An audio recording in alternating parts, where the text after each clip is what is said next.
बदलाव बंद करो, बंद करो, बंद करो।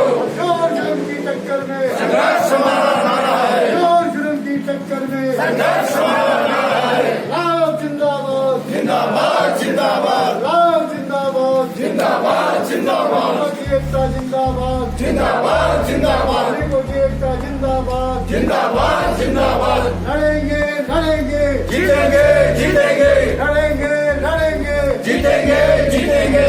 लाओ जिंदाबाद, जिंदाबाद, जिंदाबाद, मजदूर विरोधी सरकार मुर्दाबाद, मुर्दाबाद, मुर्दाबाद।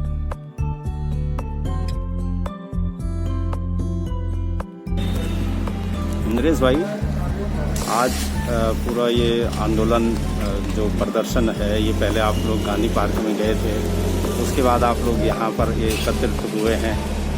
क्या मतलब कि क्या जो है सरकार की कहाँ कमियाँ रह रही हैं और किस प्रकार से जो है सरकार की कार्यप्रणाली को आप देखते हैं?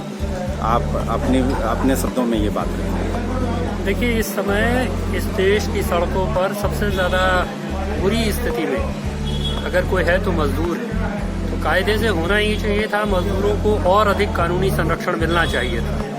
लेकिन कारोबार शुरू करने के नाम पर जिस तरह से देश में केंद्र की सरकार ने और विभिन्न राज्यों की सरकारों ने 3 सालों के लिए श्रम कानूनों को स्थगित कर दिया है, 12 घंटे का कार्य दिवस 8 घंटे से बढ़ा करके 12 घंटे का कार्य दिवस करने का ऐलान कर दिया है, तो ये पहले से लॉकडाउन की मार झेल रहे मजदूरों पर एक तरह से उनका खून चूसने का एक और भयानक कदम केंद्र की सरकार और विभिन्न राज्यों की सरकारें उठा रही हैं। तो इसके खिलाफ ये प्रोटेस्ट है। राहत पैकेज के नाम पर जो मजाक इस देश के गरीबों के साथ केंद्र की सरकार ने किया है, वो एक तरह का राहत जिनको चाहिए, जो आफत में है उनको राहत चाहिए, तो आफत में जो लोग हैं उनको राहत नहीं है। लेकिन जिनकी तिजोरियां पहले से भरी हुई हैं, उनकी तिजोरियां और भरने का उपक्रम है। वो राहत पैकेज दरअसल इस देश के बड़े कॉरपोरेट घरानों के लिए है। देश के तमाम संसाधनों को, एयरपोर्ट से लेकर के कोयला खदानों से लेकर के और रक्षा उत्पादन तक की चीज़ें बेचने की तैयारी उस राहत पैकेज के जरिए की गई है। तो इसलिए इस सब के खिलाफ प्रोटेस्ट करने के लिए देश की तमाम जो केंद्रीय ट्रेड यूनियनें हैं, उन्होंने आज के दिन पर ये अखिल भारतीय विरोध प्रदर्शन का आह्वान किया है। उसी के तहत ये विरोध प्रदर्शन यहाँ हो रहा है। अच्छा, जिस प्रकार से कि जो सरकार का है कि जैसे जो है चाइना से जब जो है वायरस की मार जो शुरू हुई थी, वो जो है दिसंबर से इसका था। पहला केस यहाँ हिंदुस्तान में 30 जनवरी को मेरे ख्याल से पहला केस यहाँ पे आया। मगर इस सब में ये देखिए कि भाई कि अगर सारे के सारे का अगर समीक्षा करें तो उसकी जो मार झेल रहा है वो आज की डेट में सिर्फ और सिर्फ जो सबसे नीचे का वर्ग है, जो इस भारत के निर्माण में जिसकी भूमिका रही है, मजदूर है, श्रमिक है, वो किसान है, वो जो है इस तरीके का तबका जो है, वो महिलाएं हैं, बच्चे हैं, वो सब इसकी जो असली पीड़ा है, ये वो जो है इसको सहन कर रहे हैं। कि जिस समय जो तारीखें आपने बताई कि दिसंबर में चीन में आ गया था, जनवरी में भारत में उसके प्रभाव दिखने शुरू हो गए थे, उसके बावजूद भारत की सरकार ने ट्रंप का आयोजन करने में ज़्यादा दिलचस्पी दिखाई बजाय कोरोना से निपटने के।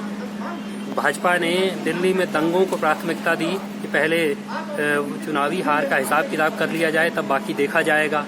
और उसके बाद भी प्रधानमंत्री ने जिस तरह से सिर्फ हेडलाइंस बनाने के लिए, सनसनी के लिए जिस तरह से कभी थाली बजवाई, कभी बत्तियां बुझाई, दिए जलवाए, ये सब किया, बजाय कि कोई ठोस उपाय करते कि देश में हजारों की तादाद में, लाखों की तादाद में लोग सड़कों पर हैं।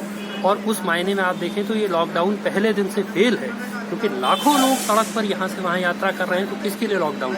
उन गरीबों के सामने तो ये संकट है कि कोरोना जब मारेगा उससे पहले भूख मार डालेगा। उनके लिए कोई इंतजाम नहीं, उनके लिए कोई व्यवस्था नहीं।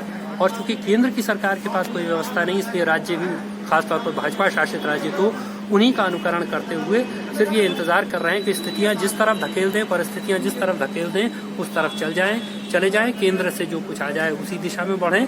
तो ये जो पूरी बदइंतजामी है, इसने इस महामारी की मार को कई गुना ज्यादा तेज किया। और समाज के जो सबसे निचले पायदान पर खड़े तबके हैं, वो महिलाएं हैं, वो बच्चे हैं, वो गरीब मजदूर हैं, जो सड़कों पर मरता हुआ लगातार दिखाई दे रहा है, उसके प्रति एक संवेदनहीन रवैया केंद्र की और विभिन्न राज्य की सरकारों का है। अभी जिस प्रकार से जो है ये जो प्रोटेस्ट है कि भी कि यहाँ पर जहाँ पर भी अगर कोई अपनी बात रखना चाहता है कि भाई कि अगर किसी जिले का, पहले तो हम ये देख रहे थे कि भाई कि पूरे देश का भविष्य जो है एक आदमी केंद्र में बैठ के जो है पूरे देश के भविष्य कौन निकलेगा कौन नहीं जाए निकलेगा, किस प्रकार से बात होती है। पीछे भी जो है इस प्रकार की कभी अगर महामारियां हुई हैं तो उसमें जो है पूरा का पूरा जो है सारे विपक्ष को एक साथ लेकर जो है बैठक हुई है और फिर एक साथ सामूहिक रूप से जो है लड़ाइयाँ लड़ी गई हैं, जो भी जो है मतलब जो भी चुनौतियां हैं उनका जो है सामना किया गया है। मगर इस बार जो देखा जा रहा है कि भाई कि एक जो सेंट्रल से जो है जो प्रधानमंत्री का एक जो हिटलर शाही जो फैसला वहाँ से आ रहा है और उसके बाद अगर हम जो है इसे राज्य में देखें और राज्य के बाद अगर हम इसको जिले में देखें तो ये नहीं समझ में आ रहा है कि जिले का एक अधिकारी अकेले कैसे जो है इन सारी चीज़ों के लिए तय करने के लिए वो योग्य हो गया कि भाई कि जिलाधिकारी ने जो कह दिया कि भाई कि सुबह निकलोगे तो सुबह निकलोगे, दिन में निकलोगे तो दिन में निकलोगे, स्कूल खुलेंगे तो स्कूल खुलेंगे, ठेके खुलेंगे तो ठेके खुलेंगे। मतलब एक व्यक्ति को कैसे आप जो है इतना योग्य समझ सकते हैं, इस बारे में आपका क्या कहना है? देखिए, ये जो पूरी तरह से योजनाहीनता है, किसी तरह का प्लानिंग नहीं है, तो उसके चलते उसको निपटने के लिए एक खास तरह की तानाशाही इस देश पर थोपी जा रही है। इसका एक उदाहरण है कि ये धरना प्रदर्शन हो रहा है, इस धरने पर रोक है, बिल्कुल सारे पॉलिटिकल गतिविधियों पर रोक है, सामाजिक गतिविधियों पर रोक है।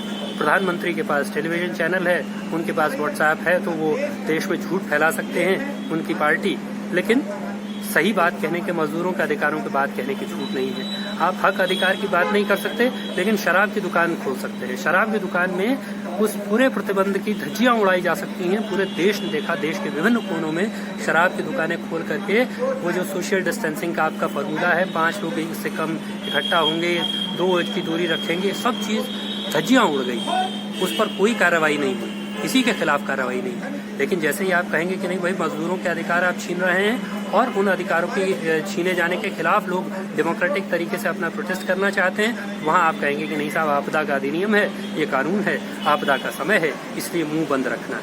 आपदा का समय है तो जो समाज के सबसे निचले पायदान पर खड़ा तबका है, जो रोज कमाता है, रोज खाता है, रोज कुआं फूटता है, तब रोज पानी पी पाता है, उसके लिए विशेष प्रतिबंध इंतजाम क्यों नहीं है, विशेष प्रबंध क्यों नहीं है, ये सवाल है। लेकिन इस सवाल का जवाब देने की जरूरत तो नहीं समझ रहे हैं, क्योंकि उनके लिए तो आपदा अवसर है, तो इसको देश को बेचने के, देश के संसाधनों को बेचने के अवसर में इसको तब्दील कर दिया गया है। इसलिए बैकडोर से आपदा की आड़ में यह तानाशाही थोपी जा रही है। धन्यवाद।